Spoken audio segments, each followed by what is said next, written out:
नमस्कार साथियों, स्वागत है आप सभी का सौदागर के आज के इस नए वीडियो में। साथियों, ये सवाल जवाब का 90वां एपिसोड है और हर एपिसोड की तरह इसमें भी होंगे आपके सवाल और सौदागर के जवाब। साथियों, आज है ब्रदर्स डे। आप सभी को ब्रदर्स डे की बहुत बहुत शुभकामनाएं।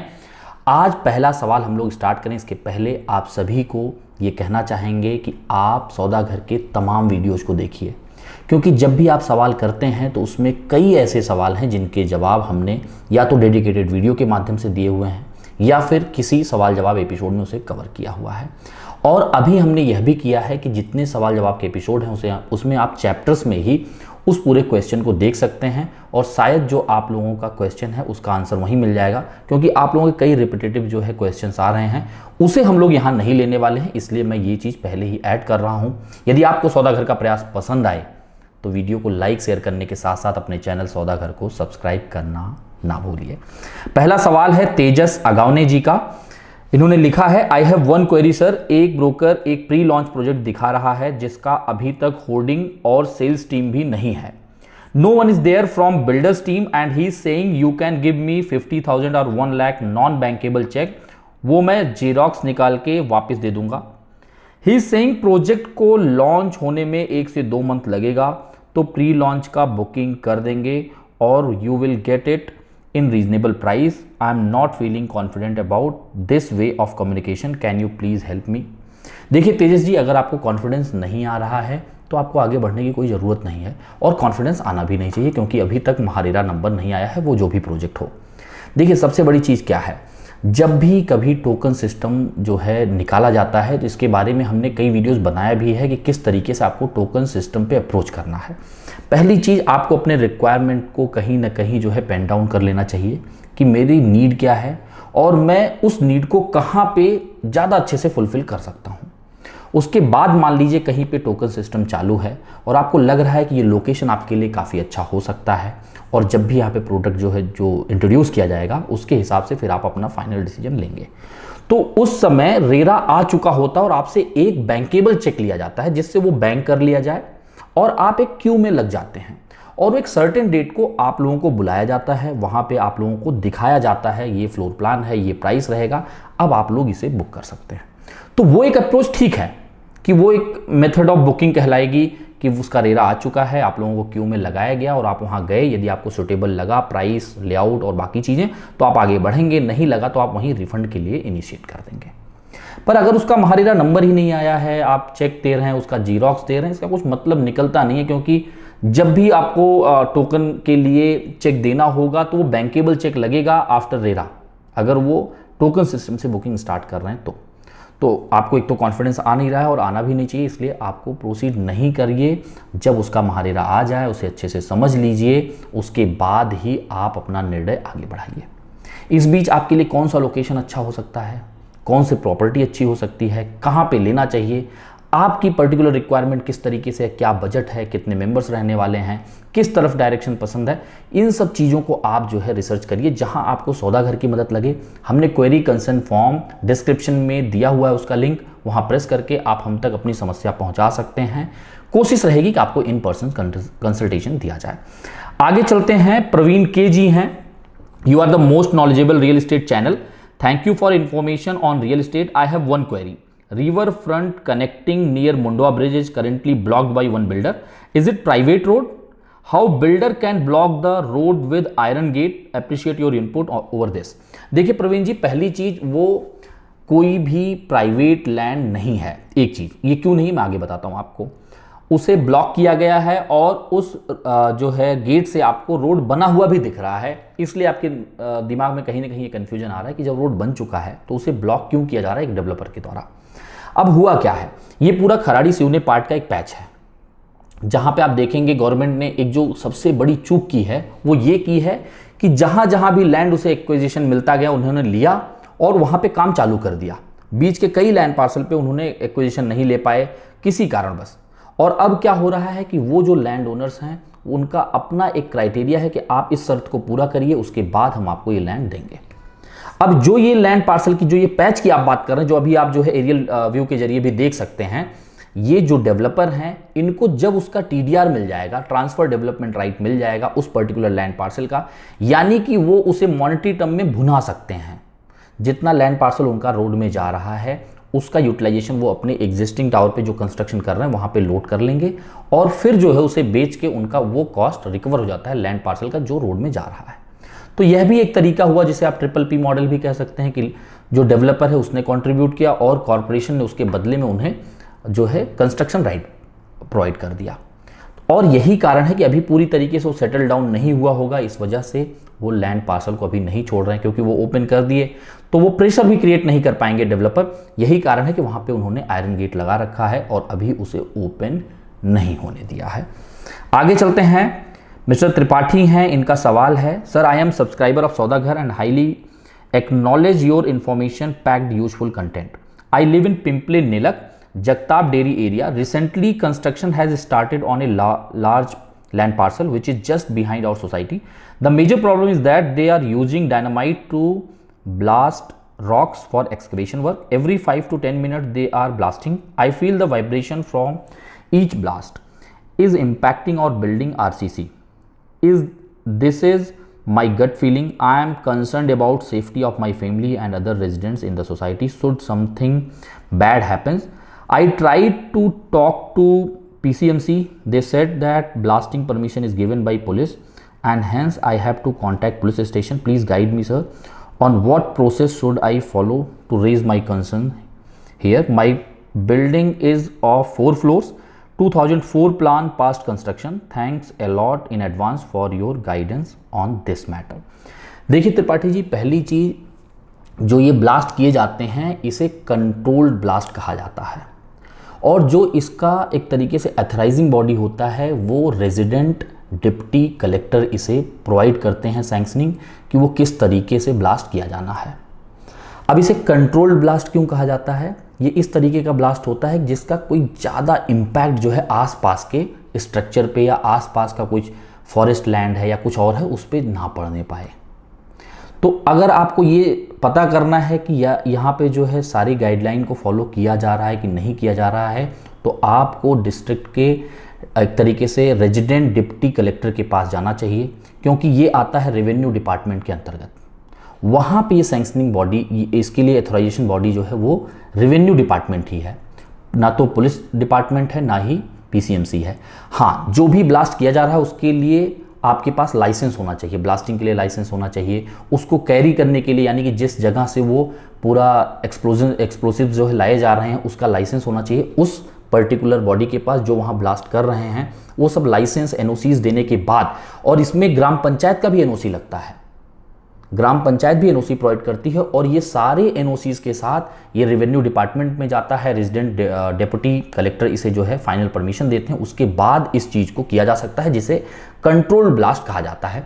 आमतौर पे इस कंट्रोल्ड ब्लास्ट से आपके RCC पे कोई खास फर्क नहीं पड़ता। और आप बता रहे हैं कि जो आपकी बिल्डिंग है वो 2004 में प्लान पास है और उसके साथ बनाया गया, यानी कि सारे रूल रेगुलेशन को फॉलो किया गया होगा, कंस्ट्रक्शन क्वालिटी भी अच्छी होगी, तो इससे कोई उसके RCC स्ट्रक्चर पे इम्पैक्ट नहीं पड़ना चाहिए अगर वो कंट्रोल्ड ब्लास्टिंग के अंतर्गत जो भी पैरामीटर्स उसके अनुसार किया जा रहा है। तो हाँ, उसके वाइब्रेशन, उसकी आवाज़, ये सारी चीज़ें आपको महसूस होंगी, पर उसका स्ट्रक्चर पे बहुत ज़्यादा फर्क नहीं पड़ेगा।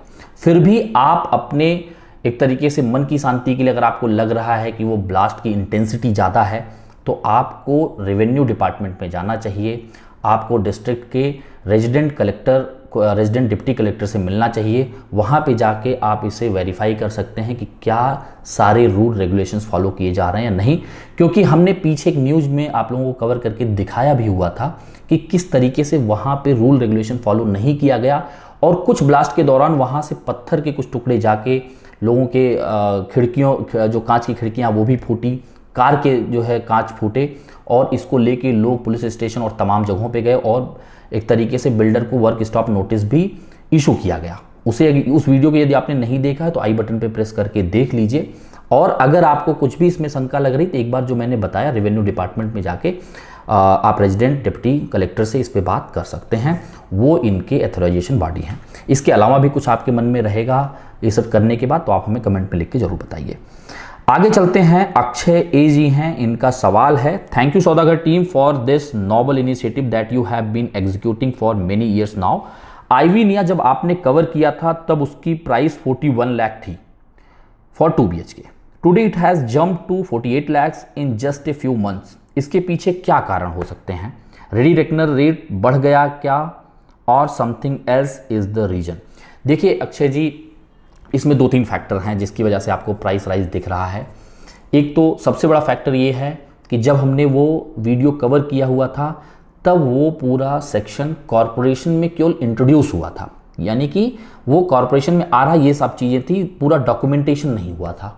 अब आज की डेट में अगर आप देखेंगे तो कॉरपोरेशन में वाघोली लोकेशन ऐड हो चुका है। अब भले उसके बेनिफिट्स आपको ना मिल पा रहे हों, सीवर लाइन के द्वारा, ड्रिंकिंग सप्लाई लाइन के द्वारा, रोड बेनिफिट, इलेक्ट्रिसिटी, पर वो अब कॉरपोरेशन का हिस्सा हो चुका है और ये सारी चीज़ें भी धीरे धीरे डिप्लॉय की जाएंगी। अब जो प्रॉपर्टी टैक्स भी आप लोगों के आएंगे वो बढ़े हुए रेट से आएंगे, एज पर कॉरपोरेशन रूल आएंगे, पुणे म्युनिसिपल कॉरपोरेशन। एक ये सबसे बड़ा फैक्टर है, कहीं ना कहीं ये साइकोलॉजिकली जो है प्राइस राइज के पीछे इसका सबसे बड़ा रोल है। एक दूसरा जो आप कह रहे हैं रेडी रेकनर जो है रेट बढ़ा है क्योंकि कॉरपोरेशन के अंदर आया है, उसी का एक रिपरकशन है कि रेडी रेकनर रेट बढ़ा है और ये हर साल 2 साल में बढ़ाया जाता है। कोविड के दौरान रेडी रेकनर में कुछ चेंज नहीं किए गए थे, इवन बॉम्बे वगैरह में कई जगहों के रेडी रेकनर रेट घटाए गए थे जिससे मार्केट में एक पुश दिया जा सके। तो अब इस बार जो 1 साल के लिए रेडी रेकनर रेट है उसमें बढ़ोतरी हुई है और खासकर जो नए विलेज ऐड हुए हैं जैसे वाघोली वगैरह, यहाँ का रेडी रेकनर काफ़ी तेजी से बढ़ा है। तो एक बिल्कुल सही कह रहे हैं आप, बिल्कुल अनुमान सही लगा रहे हैं आप कि ये एक सबसे बड़ा फैक्टर है। कॉरपोरेशन में जो पूरा डॉक्यूमेंटेशन हो चुका है, कन्वर्ट हो चुका है, वो एक सबसे बड़ा फैक्टर है। और तीसरा जो सबसे बड़ा फैक्टर है वो है मटेरियल प्राइस राइज, यानी कि कंस्ट्रक्शन कॉस्ट में तेजी से बढ़ोतरी हुई है। चाहे आप एल्यूमिनियम के प्राइसेस की बात कर लीजिए, स्टील की प्राइसेस की बात कर लीजिए, चाहे आप तमाम जो कंक्रीट वगैरह, सीमेंट वगैरह यूज होते हैं, इन सब के प्राइस में काफ़ी ज़्यादा बढ़ोतरी हुई है। उसके चलते भी प्राइस राइज जो है हुआ है। तो ये 3-4 मेन फैक्टर्स हैं जिसकी वजह से ये आपको प्राइस राइज दिख रहा है। हाँ, जिन्होंने पहले निवेश किया होगा उनके लिए एक अच्छी खबर है, क्योंकि वो तो चाहेंगे ही कि अप्रिशिएट हो और वो अपने इन्वेस्टमेंट को भुना सकें अगर उन्होंने इन्वेस्टमेंट किया है तो अब इसमें कुछ अगर कन्फ्यूजन फिर से भी रहती है तो आप हमें कमेंट में लिख के पूछिए। मुझे लगता है आपके सवाल का जवाब आपको मिल गया होगा। यदि मिल गया है तो बाकी लोगों तक भी भेजिए, और जो लोग भी सौदा घर को पहली बार देख रहे हैं तो आप लोग चैनल को सब्सक्राइब जरूर कर लीजिए, क्योंकि हम कई वैरायटीज़ ऑफ वीडियो आप लोगों के सामने लाते हैं, चाहे न्यूज़ हो, सवाल जवाब हो, प्रोजेक्ट रिव्यू हो, सैम्पल फ्लैट्स हो, लोकेशन रिव्यू हो, तमाम डेवलपमेंट जो इंफ्रास्ट्रक्चरल डेवलपमेंट पूरे शहर में हो रहे हैं उसको लेके आप सबके सामने वीडियोस लाते हैं। तो ये सारी चीज़ें आपको घर बैठे मिलती रहेंगी और हमें प्रोत्साहन मिलता रहेगा कि आप सौदागर से जुड़ रहे हैं। आगे चलते हैं, राहुल पवार जी हैं, इनका सवाल है, hello sir, builder purchased land from local people and probably they have agreement that builder will give road to local people from society, but at the time of booking builder did not inform that, so what we can do here. देखिए राहुल पवार जी, पहली चीज़, अगर ये developer से आप कह रहे हैं probably they have done the agreement with the local people कि वहाँ से उनको रास्ता देंगे, तो अगर एग्रीमेंट पहले तो चेक कर लीजिए क्या सच में ऐसा कोई एग्रीमेंट या ऐसा कुछ म्यूचुअल अंडरस्टैंडिंग जो है एग्जीक्यूट हुआ है पेपर पे। अगर हुआ है तो उसमें आप कुछ खास कर नहीं सकते हैं, क्योंकि कहीं ना कहीं ये हमारी कमी रही कि हम इस चीज़ को वैलिडेट नहीं कर पाए, और आप भी इस चीज़ को कैसे प्रिज्यूम कर सकते हैं कि ऐसा भी कुछ हो सकता है। डेवलपर को इसे इन्फॉर्म करना चाहिए था। यदि हाँ डेवलपर ने कुछ ऐसा कम्युनिकेशन आपके सामने रखा है, या आप जब कम्युनिकेशन कर रहे थे और डेवलपर ने ऐसा बताया हुआ है कि यहाँ से कोई ऐसा रास्ता नहीं रहेगा, उसका प्रूफ है आपका, तो बिल्कुल आप डेवलपर से फाइट कर सकते हैं, आगे महारेरा में भी कंप्लेन कर सकते हैं। लेकिन अगर आपके पास कोई प्रूफ नहीं है, रिटन प्रूफ नहीं है, और डेवलपर का ऑलरेडी एग्रीमेंट हुआ है वहाँ के जो भी लोकल लोग हैं उनको रास्ता देने के लिए, तो इसमें आप कुछ भी अलग नहीं कर सकते हैं, क्योंकि वो चीज़ें एग्जीक्यूट हो चुकी हैं और आपके पास आपके पक्ष के लिए कुछ खास एविडेंस मौजूद नहीं है। तो इस चीज़ को एक बार आप डेवलपर से बात करिए, वो किस तरीके से है, अगर उसे आइसोलेट किया जा सके जिससे आप लोगों की सिक्योरिटी वगैरह, जिसकी वजह से आप शायद इस चीज़ के लिए दुविधा में होंगे कि कहीं कुछ फ्यूचर में जो है अनफॉर्सीन सिचुएशंस ना आ जाएं, तो उसके लिए आप डेवलपर से खुला संवाद करिए और हो सके तो रिटन कम्युनिकेशन भी स्थापित करने की कोशिश जरूर करिए। आगे चलते हैं, प्रिंसुल श्रीवास्तव जी हैं, इनका सवाल है, Your effort is one of a kind effort and very informative. I am one of your subscriber. Want to check if Zen elite Kharadi lies in red और blue flood line and has flood risk और not, is it risk free from flood perspective?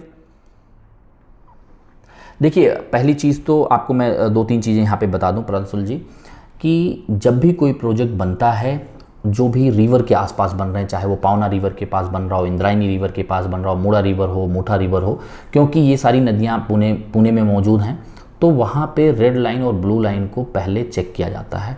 जब भी blueprint जो है architect तैयार करता है और उसे सबमिट करता है कॉरपोरेशन के पास, तो ये लाइन स्पेसिफिकली चेक की जाती है, खासकर जो भी प्रोजेक्ट रिवर बेल्ट के आसपास आ रहे हैं।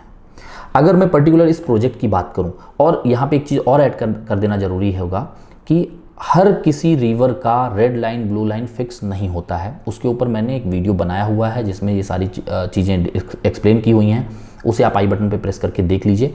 तो जिस प्रोजेक्ट की आप बात कर रहे हैं, यहाँ पे भी रिवर की ब्लू लाइन और रेड लाइन मौजूद हैं, पर ये प्रोजेक्ट का जो हिस्सा रेड लाइन या ब्लू लाइन में जा रहा है उसे एक तरीके से रिवर प्रोटेक्शन बेल्ट रिजर्वेशन के अंतर्गत रखा गया है और उस लैंड पार्सल को कॉरपोरेशन को हैंडओवर कर दिया गया है। जैसा मैंने उस वीडियो में बताया, जो आई बटन पे हम लोग चला रखे हैं, कि कुछ ऐसी चीज़ें हैं, जैसे आपका अगर ब्लू लाइन के अंदर का जो सेक्शन, यानी कि जो रिवर का सेंटर पॉइंट है, उससे जो ब्लू लाइन है, यानी कि जो 25 साल का एवरेज लाइन होता है, मैक्सिमम फ्लड का जो रीच होता है वो ब्लू लाइन होता है, उसके बीच में प्रोहिबिटेड जोन माना जाता है, यानी कि उसमें कोई भी कंस्ट्रक्शन वर्क, किसी भी तरह का कंस्ट्रक्शन वर्क नहीं हो सकता है। हाँ, वहाँ पे अगर कुछ कल्टीवेशन लैंड के काबिल कुछ लैंड है तो वहाँ पे खेती की जा सकती है, ज़्यादा से ज़्यादा, इसके अलावा कुछ नहीं।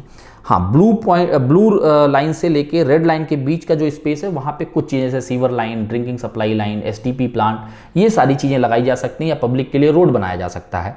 लेकिन जो प्लिंथ होता है आपका, किसी भी प्रोजेक्ट का प्लिंथ होगा, वो ब्लू लाइन और रेड लाइन के ऊपर ही रखना होता है, कि कभी, क्योंकि रेड लाइन 100 साल का एवरेज होता है कि जो मैक्सिमम फ्लड की लाइन गई है उस पे जो है रेड लाइन बनाया जाता है। तो 100 साल में अगर कहीं पे पानी रीच किया हुआ है और उसके ऊपर पानी जाने की संभावना कम है, पर जा सकती है, इसी वजह से ये रूल बनाया गया है कि वो रेड और ब्लू लाइन के ऊपर रखा जाए आपका प्लिंथ लेवल, जिससे वहाँ तक जो है फ्लड की सिचुएशन ना बने, और अगर बने तो लोगों को वहाँ से निकाला जा सके आसानी से।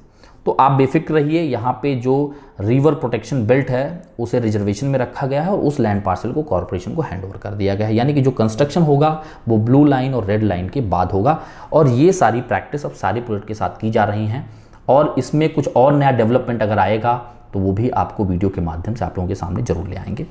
आगे चलते हैं, एनी आनंद जी हैं, इनका सवाल है, nice work team, can you tell me what the minimum size is for executing 7/12 in square feet? देखिए, हमने कई वीडियो में बताया हुआ है, आपने यहाँ पूछा है तो थोड़ी में इसका जवाब दे देते हैं। 10 गुंठा की रिक्वायरमेंट होती है। 1 guntha equal to 1089 square feet, 1089 square feet होता है 1 गुंठे में, यानी कि 10 गुंठा हुआ 10,890 स्क्वायर फीट। तो अगर आपको आपका इंडिविजुअल 7/12 कराना है तो मिनिमम लैंड पार्सल जो लगेगा वो 10,890 स्क्वायर फीट आपको लेना होगा।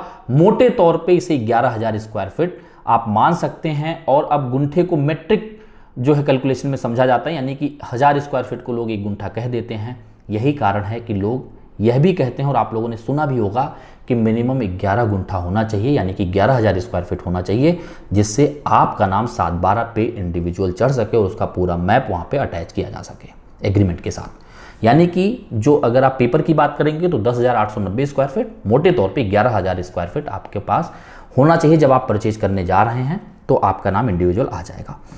आगे चलते हैं, कुछ सवाल ऐसे हैं जो बिना नाम के हमारे पास आए हैं, फिर भी हम उस सवाल को ले रहे हैं। तो आगे से आप लोग जब भी सवाल पूछिए अपना नाम जरूर मेंशन करिए, आपको सुनने में अच्छा लगेगा, हमें बताने में भी अच्छा लगेगा। ये सवाल है, अगर ओपन पार्किंग को ऊपर से सेट कर दें तो उसे कवर्ड पार्किंग कहेंगे?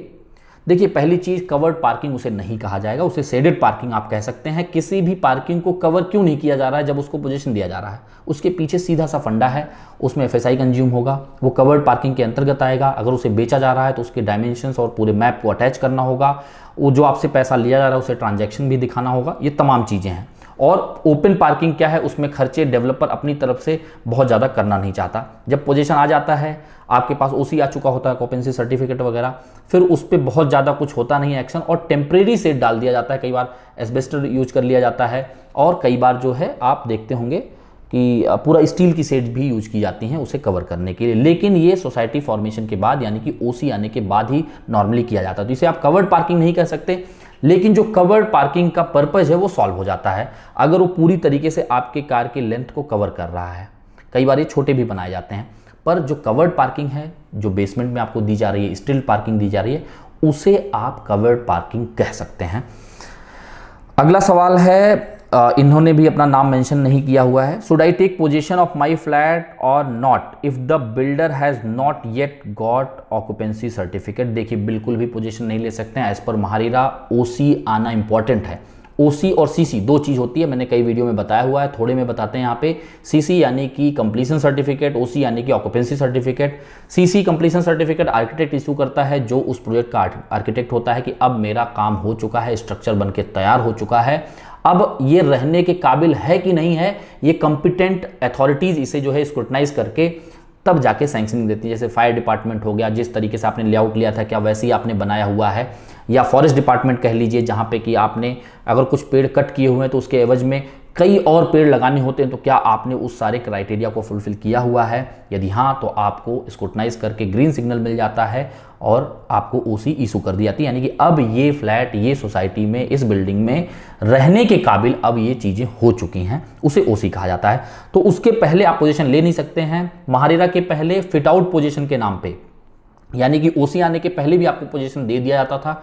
कई लोग अपना इंटीरियर का काम करते थे, क्योंकि कई लोग जो है काफ़ी अच्छे से इंटीरियर कराते थे, तो उसमें 1.5 महीने, 2 महीने, 3 महीने तक का टाइम लग जाता था। कई बार लोगों को ये लगता था मैं रेंटल क्यों पे करूं, आपने जो कमिटेड डेट बोला हुआ था वो पास हो रहा है तो हमें पोजीशन दीजिए। तो डेवलपर उस प्रेशर में भी लोगों को पोजीशन दे देता था, लोग वहाँ रहना भी स्टार्ट कर देते थे, और वहाँ पे कहीं ना कुछ काम मेंटेनेंस का और कंस्ट्रक्शन का चलता रहता था। वो रिस्क भी रहता था, डस्ट वगैरह रहते ही थे, साउंड पोल्यूशन भी होता था। इसके चलते जब से महारेरा आया है, किसी भी तरीके का सॉफ्ट पोजीशन नहीं दिया जा सकता है, डायरेक्ट ओसी आती है, उसके बाद जो है आप लोगों को पोजीशन प्रोवाइड किया जाता है। अगला सवाल है सुनील देवाले जी का। इन्होंने पूछा है, सर मैंने 4 मंथ पहले रेरा रजिस्टर्ड प्रोजेक्ट में फ्लैट लिया है, तो अभी मैं बिल्डर से कवर्ड पार्किंग ले सकता हूं यदि अवेलेबल है तो? देखिए, बिल्कुल ले सकते हैं आप। उसके लिए जो है एग्रीमेंट में करेक्शन डीड कर सकते हैं, जिससे उसका पूरा डायमेंशंस या फिर पार्किंग नंबर जो है मेंशन किया जा सके, या फिर डेवलपर के लेटर हेड पे वो चीज़ रिटर्न आप ले सकते हैं कि आप कवर्ड पार्किंग ले रहे हैं। अगर आप उसके लिए पे कर रहे हैं तो ज़रूर आप करेक्शन डीड करिए, उसमें मेंशन कराइए कि आपको सो एंड सो पार्किंग ले रहे हैं, उसका पूरा डायमेंशन और मैप भी अटैच होगा आपके एग्रीमेंट के साथ। हाँ, उसके लिए आपको करेक्शन डीड करना अनिवार्य होगा। आशा करते हैं साथियों आप सभी को सौदा घर का प्रयास पसंद आ रहा होगा। यदि आपके मन में जो भी दुविधा है, कुछ भी है, तो आप हमें क्वेरी कंसर्न फॉर्म के जरिए, जो कि हमने डिस्क्रिप्शन में लिंक दिया हुआ है, उससे पहुंचा सकते हैं, या फिर आप हमें कमेंट सेक्शन में लिख के बता सकते हैं। आपको कोई सुझाव भी है तो वो भी हमें कमेंट सेक्शन में लिख के बताइए। और लगातार ऐसे इंफॉर्मेटिव वीडियोस देखने के लिए अपने चैनल सौदा घर को सब्सक्राइब करके बेल आइकन प्रेस करना ना भूलें। जल्द मिलेंगे एक नए वीडियो के साथ, एक नई जानकारी के साथ। तब तक के लिए धन्यवाद, नमस्कार।